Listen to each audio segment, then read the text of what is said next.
Okay, guys, so I'm hoping by now you've had a chance to read the reading in Schoology. Again, if not, you can go back and look at that later. That text is taken from physicsclassroom.com, which is a good website and resource that you can look at if you were looking for just something else to read through. It's almost like a textbook, but it's written at a level that I think is easier to read than a textbook. So it's a great website if you want to visit that in the future. But hopefully you learned something about free fall that maybe you didn't already know, or maybe you knew it all. If so, awesome. Free fall is really just another type of acceleration. So the last unit that we just did, this is really a continuation of it, but we kind of split it in half because free fall is a good place to start to go into the unit that we have after this, which is projectile motion. This is a very short unit. If you didn't look, the test date is next week. So I'm going to go show you the calendar real quick, because this is it. It's a very short. It's really just a continuation of what we've already been doing. So we're going to do notes, and then practice, and then more practice, and then a quiz and review test. So it's very, very quick. But I'm telling you right now, it is exactly the same thing that we have been doing with the other acceleration calculations. So if you understood the acceleration math and those concepts on the last test, then you are set up pretty good for this one, because it's really just looking at one specific type of accelerated motion. If you struggled with the last test, then you're definitely going to need to use this week to get yourself caught up with that stuff, because you are going to be assessed over very similar content again next week, and on Friday of this week you have a quiz. The homework is your RA. It still says, I don't think I fixed it yet, it still says it's due tonight. It's not. We changed the due date to tomorrow night. Okay, so you have until tomorrow night by 11:59 p.m. to turn in that relevant application. So hopefully you guys have already done most of it. If not, you have a little bit more time to get that taken care of. However, I will just caution you, you are going to have an assignment tomorrow in class as well. So you might want to use tonight, even though it's not due tonight, use tonight to definitely get some of that done, so that you're not trying to get both of those things done tomorrow night. Okay, so we're going to talk about free fall. Here's some examples. I don't know who took their cat skydiving, but it's fun pictures. So I'm going to show you this video clip first, and then we can talk a little bit more about free fall. Hold on, the sound is... I need to fix the sound. It's not coming out of the speakers in the room. Oops, did not mean to do that.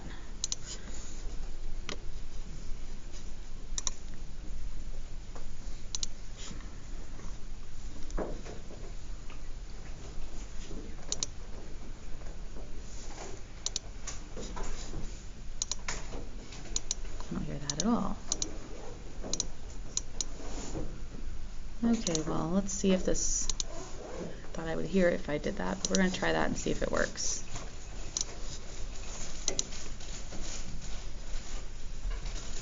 And if not, then I guess we won't watch it, or I'll have you watch it on your own.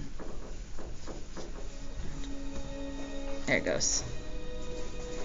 This is NASA's Space Power Facility in Cleveland, Ohio, and it is the world's biggest vacuum chamber.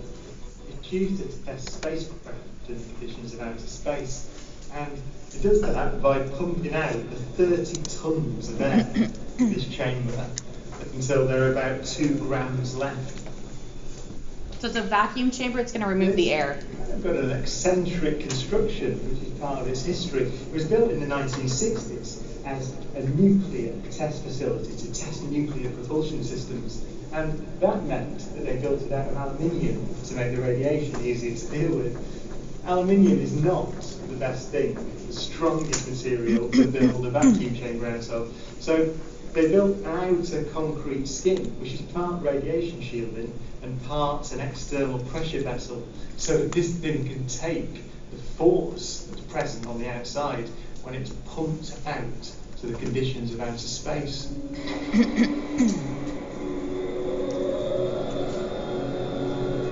There's still air in the room right now. They're going to drop these 2 objects with air, and then they're going to take the air out and do it again. And drop them at the same time to see which fell fastest.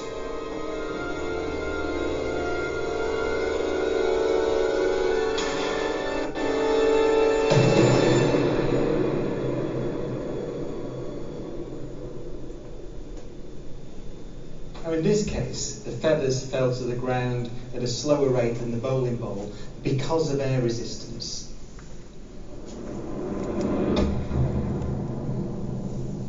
So in order to see the true nature of gravity, you have to remove the air.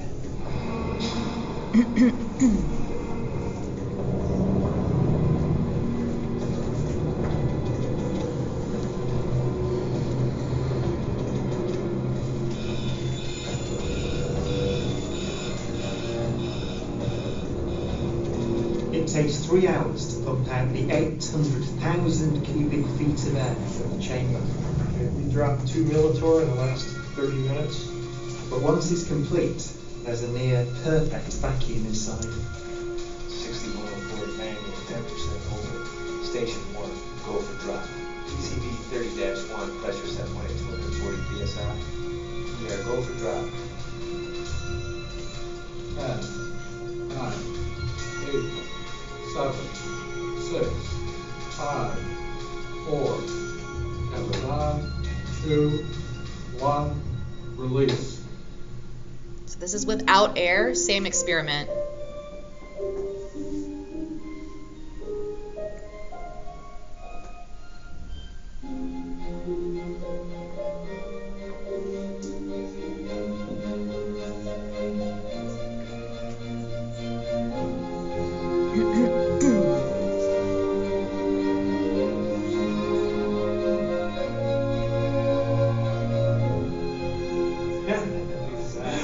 Look at that. It's like kicking down exactly the same. Wow. Look how they did that. Exactly. Echo the silence. Exactly the same. Feathers don't move, nothing. Look at that. That's just brilliant.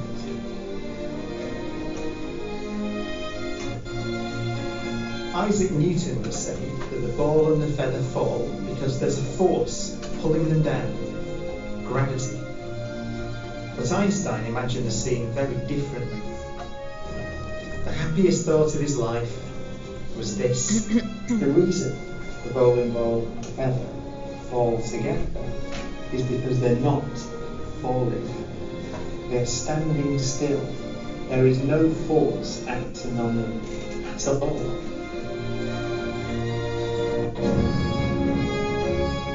He reasoned that if you couldn't see the background, there'd be no way of knowing that the ball and the feathers were being accelerated towards the earth. So he concluded they weren't. We are not going to get into Einsteinian relativity, so don't worry about that.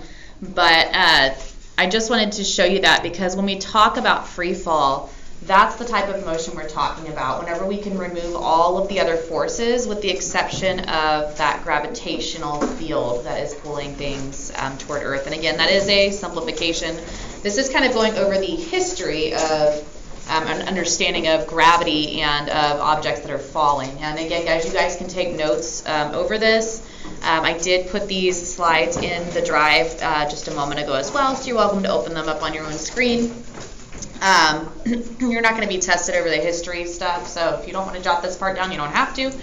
But I wanted to go over it because I think it's interesting. So we start with Aristotle, about 350 BC.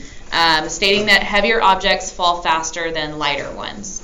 And a lot of those ancient Greek philosophers were just that. They were philosophers more than scientists. And so a lot of times they would just make a statement based on what they thought would happen without necessarily going through the scientific process to prove it. But also, if they were dropping things, or like feathers versus balls or rocks, they would have seen something similar to the first experiment because they can't remove the air. So whenever you include the air resistance, a lot of times that is a true statement because of that additional force from that air.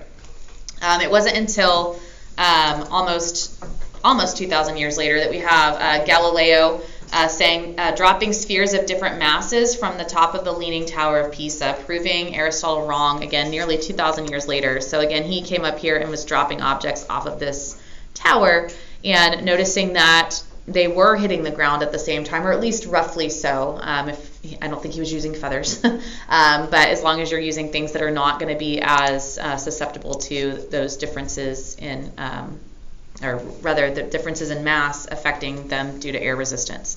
About a couple hundred years later, we have Newton stating that gravity is a force that every object has, which is based upon its mass. And then we have Einstein, early 1900s, stating that gravity is not a force, but rather a distortion in space-time that causes acceleration and that masses fall into each other as their distortions overlap. And our current understanding is most closely aligned to that one, but to simplify it for this course, we refer to it as a force because it behaves as one, even though it's technically not a force.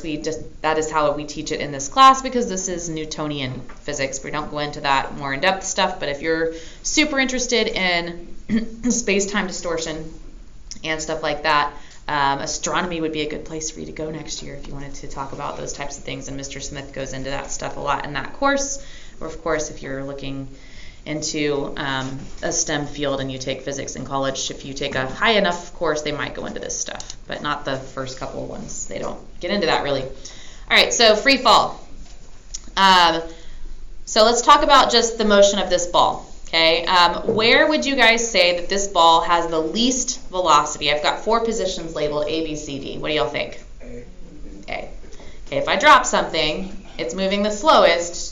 Well, really, it's not moving at all whenever I have it in my hand initially. But as soon as I release it, it does start to speed up, and so it would be slowest, closest to when it was dropped, and it should get faster and faster. So it should be A, and then B, and then C, and then D in terms of ranking them from least to greatest velocity. What about acceleration?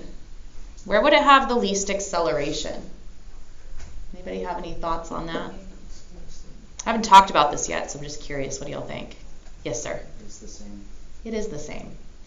Okay, it is the same everywhere because the acceleration here is caused by gravity, and the gravity is not changing.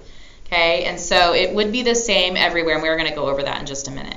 Okay, acceleration has nothing to do with moving fast. Okay, that's velocity. That is a common misconception, is that students will want to say that the acceleration is greatest at D because it's fastest at D. And while that is true, it is fastest at D, the acceleration is the same everywhere. The acceleration is just causing the velocity to change by an equal increment with each second of motion that passes. Okay. So again, we've already defined this, but if you want to write it down again, acceleration is change in velocity per unit of time, or you can write it as the rate of change in velocity. This ball is accelerating because its velocity is changing, and what causes that to change? In this case, we're looking at gravity causing this change in velocity. And then I don't have the upward thing on here. I changed the picture.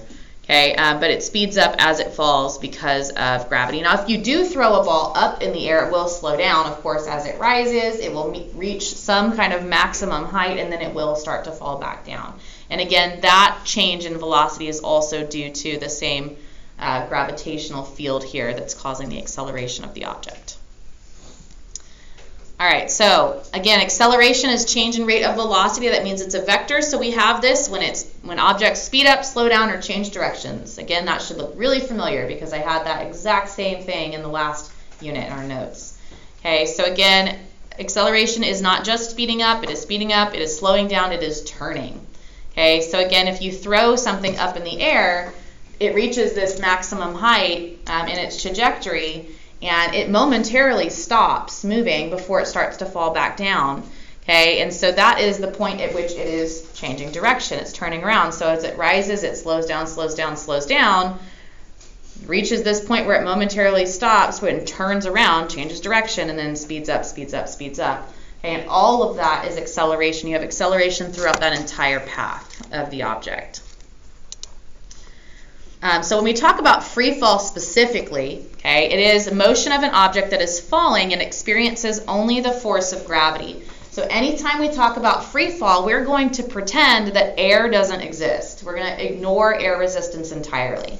So for all of our calculations and our discussions about objects in free fall, we are assuming that air resistance is negligible. This is typically how it's worded. So if you see that air resistance is negligible or neglect air resistance, it means basically it's so small that it doesn't matter. Okay, and that allows us to do calculations on the basis of, with the assumption that gravity is causing this certain amount of acceleration, which on Earth is 9.8 meters per second every second toward the ground. Sometimes we round that to 10 because it's pretty close, and that makes it easy to kind of get rounded off numbers. But again, when we talk about objects in free fall, we're going to assume there is no air, because that means that we can do the calculations with that value. Now, with air resistance, of course, our acceleration is slightly different than that, which is why we don't include it, okay? Because we need to be able to treat that as a constant for our calculations. So again, all free-falling objects on Earth, anyway, accelerate downwards at a rate of 9.8 meters per second each second, or you can write that as 9.8 meters per second squared. Because it is downward, whenever I write out this number in a calculation, I am going to typically assign it a negative value because we typically assume negative to be the downward direction. So you'll see me write it as negative 9.8 meters per second squared. All right, so if we look at these images, which of these objects would you say could be considered to be in free fall? Yeah, C, definitely, that was a picture earlier, and B, he definitely falls off the tree there. But A and D, they're very obviously using the air. Now, technically, there's probably air, well, the stick figure, who knows, but there's probably air in all of these because you can tell that one's obviously got an atmosphere. But that's going to behave most similarly to an object without air resistance. If you have a situation like this with something gliding or a parachute, it's very obviously not falling at that same rate because it is utilizing the air resistance to slow the fall. That's the whole point of a parachute. So those objects we would not say are in free fall, but B and C, pretty close. We could assume them to be in free fall for the purpose of our calculations. Okay, so we can also look at graphs whenever we talk about free fall because we're still looking at acceleration. So if you look at this graph has a change in its slope. Again, when we have a change in slope, we see a curve. That is when we know we have acceleration. And so if we look at this particular graph, what is happening here? Which direction would we say this object is traveling, and is it speeding up or slowing down? Let's start there. Going what? Down or backwards is how we've described it before. But yeah, down here, because now we're talking about things falling. Okay, so negative direction or down. Okay, is it speeding up or slowing down? Speeding up. Okay, you need to remember the basic rules about how to read the XT graph. It's the same thing we did in the last unit. So again, as a reminder, anything with a positive slope is going to be forward, or in this case, since we're talking about things moving vertically, we're going to call anything with a positive slope upward. And yes, we can have free fall scenarios where things are thrown upward. If we throw something up in the air, it is still in free fall. Once it leaves our hand, it's still free fall because it's now only being acted on by gravity. Okay, but yes, you can have anything with a forward or upward slope is going to be, or positive slope rather, is going to be considered up or forward. Anything with a negative slope is going to be considered down or backwards. So this is down. Okay, and then again, as your speeds get faster, your slope will get steeper, which is what happens here. So this is something speeding up as it falls, and that's exactly what the graph is going to look like for every single object that is dropped from rest. Okay, now if we throw it up, it looks a little different if you throw something upward. But here, every object that is dropped from rest, that's what its graph looks like. That's why this unit, honestly, is probably easier than the last one, because all of the graphs have to look like that. Okay, for an object that is falling, that's what they're going to look like, because it's going to speed up as it falls. But you do need to remember the rules for the graphs in general, because we may throw some on there just over acceleration to kind of review that, since this is really just an extension of that unit. All right, so what would the same motion look like on a velocity time graph? Again, we talked about these types of graphs as well, but if I want to show something that is falling and speeding up as it falls, what would that look like on a VT graph? Anybody want to volunteer an answer for that? What do we think that would look like on a VT graph? Straight line. Okay, yeah, we're going to have a straight line with a slope, okay? So not a horizontal one, okay? Straight line. What part of the graph would it need to be drawn in? Yeah, the bottom, below the x-axis. That's how I know it's going down. Okay, and it would need to have a negative slope in that case because it would need to move away from zero. Okay, if it's dropped from rest, you'd have a graph where you had something like this, okay, in the negative region, dropped from rest is going to look like that every single time. Okay, and this one I know is dropped from rest because I'm starting at 0. Okay, now if you had something that was thrown downward, you're going to notice that your y-intercept is going to be different. It will look like that. If you had something thrown upward, you're going to notice again, same thing, that you have a different y-intercept, and if it's thrown upward, the initial velocity would be positive, and so it would look something like that. Well, sorry, that should be parallel. The slopes, by the way, should all be the same because they're all accelerating due to gravity. The accelerations are all the same. So they're just 3 parallel lines. Okay. Now, depending on how fast you throw it up or throw it down, those can be at different points on that y-axis, but they're all going to look pretty much the same. Again, as a reminder, you need to remember how to read VT graphs. Anything in the positive region above the x-axis is going to be considered up, okay, or forward in other cases, but up, positive direction. Anything down below, like this darkest one that I drew, down below the x-axis is going to be considered backward, okay, or down. And if it's on the x, it's not moving. Again, that's why I started this one at the origin. Okay, that means I'm dropping it from rest. If it starts on the x-axis, it's not moving initially. All right, so here is the same thing I just drew on the board. Looks like that. Okay, so if you couldn't see it on the board, this is something that is being dropped from rest. Again, if I wanted to show it being dropped, or rather not dropped, being thrown at some other speed, again, I could have something being thrown downward, would start maybe somewhere down here, but the line would be parallel, okay, because the acceleration has to be the same because it's due to gravity.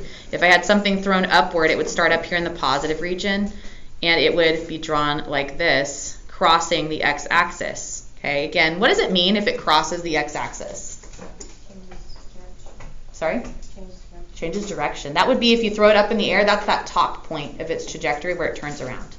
Okay, so again, you could have graphs like that as well for the velocity. Of course, the xt graph would look different also. We'll look at those later on. Okay. So again, what causes the acceleration of a falling object? We've said this a few times. Why do these things accelerate? Sorry? That is acceleration. That's what it means. But why is it accelerating? Why is the velocity changing? Gravity. Okay, things are speeding up as they fall due to gravity. Okay. All right, again, gravity causes the velocity to change by negative 9.8 meters per second every second. So that would be the slope of this graph, would be 9.8 meters per second every second in the negative direction. If you want to make a note, you could, but that would be the slope of that graph.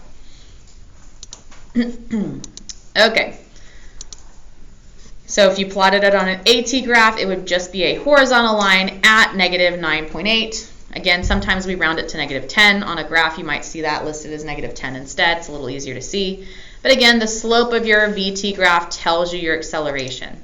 Okay, so slope of your XT, the fact that it is changing and getting more and more negative, that's exactly what this shows. It's getting more and more negative. The slope of my VT shows me my acceleration. Well, this is a constant slope, negative value of specifically 9.8, and so this is a constant acceleration of negative 9.8. And again, you can also read these graphs and find the area under the curve, which would be this space here that I am moving my cursor around in. Okay, that is going to tell you the displacement. And the area on my AT graph, which is this rectangle here, is going to show me my change in velocity, how much it speeds up by. Okay, so again, you can use the slope of each to find about the next, or the area going the other way to find about information about the other variables. You're still using the exact same equations, so I hope you like them. Okay, if not, I'm sorry. We have to use them this unit and the next one. Okay, the next unit that we're going to do is going to be twice as much math as the ones that we're doing right now. Because in the next unit, we're not just going to have things thrown up or thrown down, we're going to have things thrown forward that then fall. And so now you have to consider both forward and downward motion, which makes you have twice as many calculations.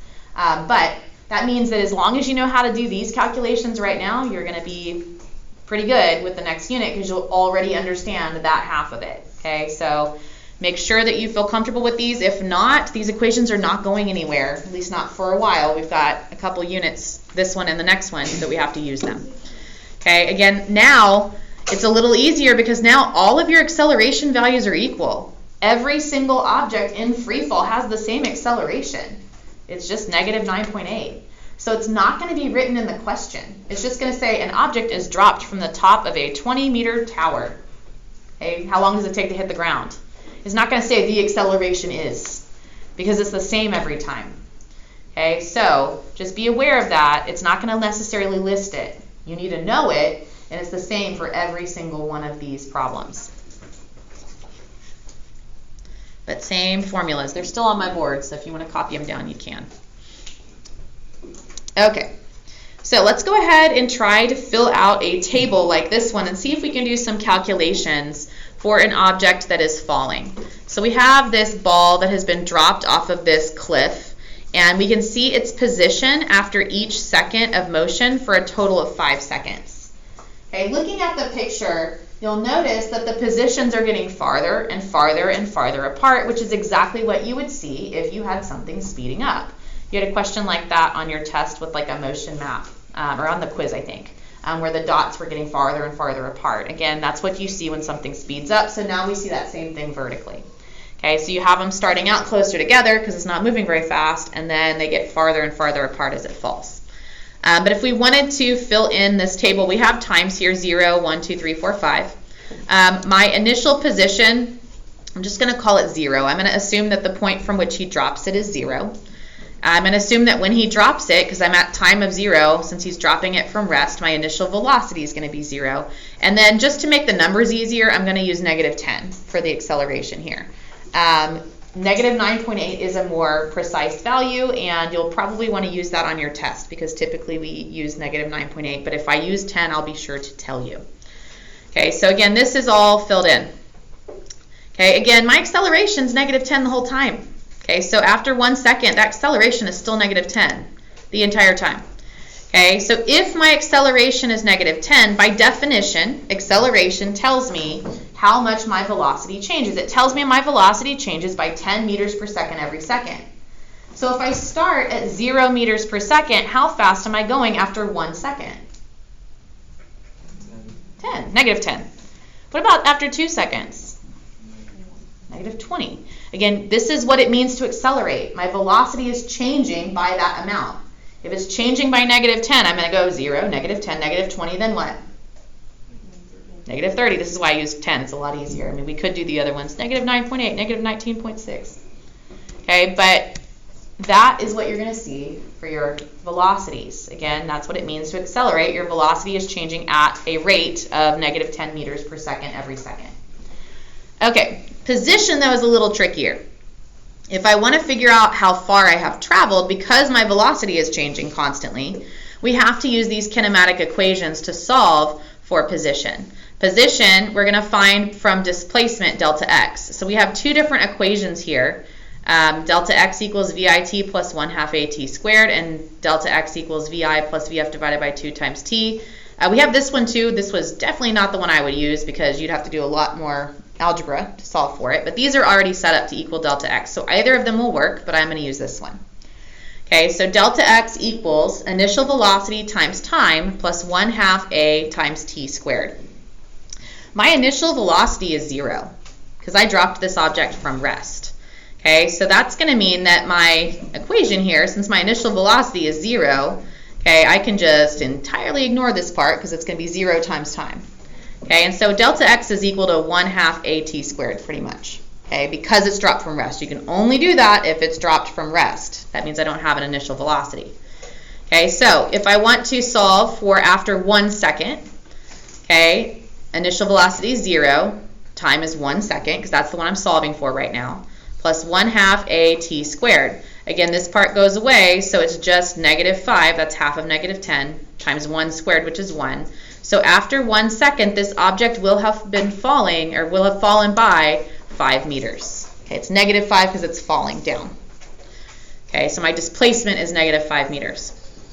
All right, we can do the same thing after 2 seconds. Okay, the calculation looks identical, except now I'm changing the time to 2. My initial velocity, I'm still starting from rest. 2 seconds later, we're trying to figure out how far we've traveled. So again, VIT plus 1/2 AT squared. Again, half of negative 10 is negative 5, time squared, so in this case 2 squared is 4, negative 5 times 4 is negative 20. Again, this is why these dots get farther apart. It's 5 meters and then it's 20 meters. Okay, and then we're going to do the same thing for 3 seconds. There's my 3. Again, still starting from rest. 3 seconds later, where am I at? Okay, if we solve this one, we get negative 45. Again, that's even farther away. Okay, so again, same process you can do to fill in the last 2 rows of this table. If you want to try some calculations, again, it's the same thing each time. You can do that for 4 seconds and for 5 seconds, and you can fill that in. Okay, so if you have that on your paper, that might be a good thing just to practice it, but it's pretty straightforward, and like I said, it's the same process as last time. It's actually a little easier because now I have the same acceleration every time. And negative 10 is a pretty easy number to work with if we round it.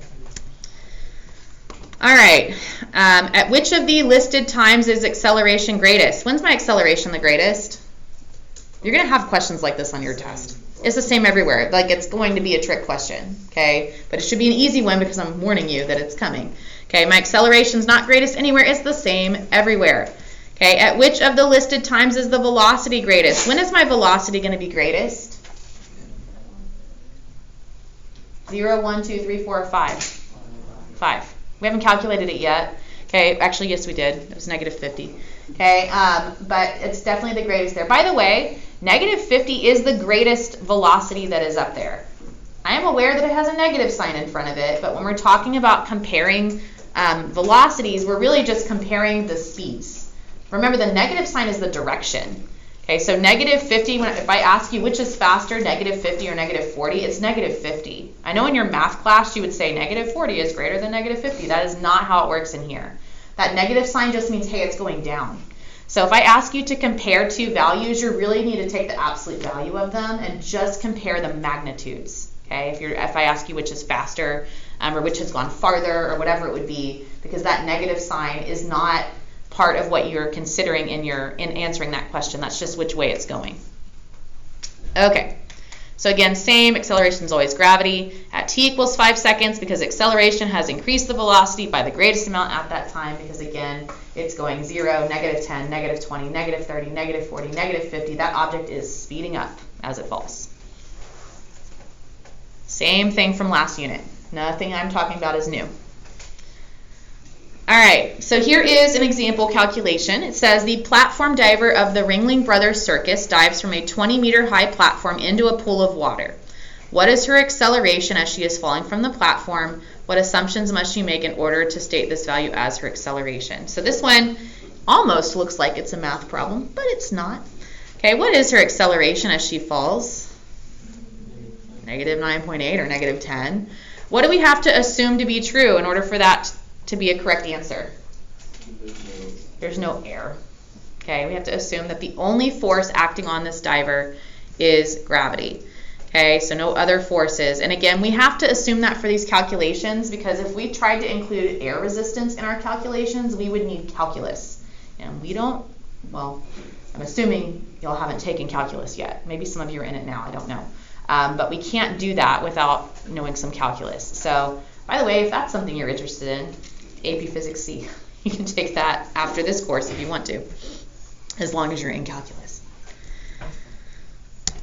All right, the velocity of the diver after the first half second of fall is represented by an arrow. The size and direction of the arrow is representative of the magnitude of her velocity. So again, we're using vectors here to draw this. It says for the remaining 3 positions, draw an arrow of the appropriate length to represent the velocity vector. Guys, what should happen to my velocity as I fall, or as she falls? Sorry? Should get bigger. She should get faster, so those arrows should get longer and longer and longer. Okay, by the way, something like this. Whenever we tell you on a test to draw a vector diagram, literally that's a vector. That's all you're doing. It's drawing an arrow. Okay, some of you drew graphs on your last test, so you didn't need a graph, just a vector. All right. But again, this is a vector diagram because it asks you at each position. So something like that. They should get longer and longer because she is getting faster and faster. Okay, that is where we are going to stop today with our notes. You guys have Just a little bit of time left in here. So if you need to, you can pull out your RA. You're welcome to work on that because you've got like 8 minutes. You can work on that, ask any questions before you leave if you like. Remember, it's not due until tomorrow night. So you've got some time, but if you want to discuss that with your neighbor, that would be a good thing for you to be looking at with the time that you have left in here.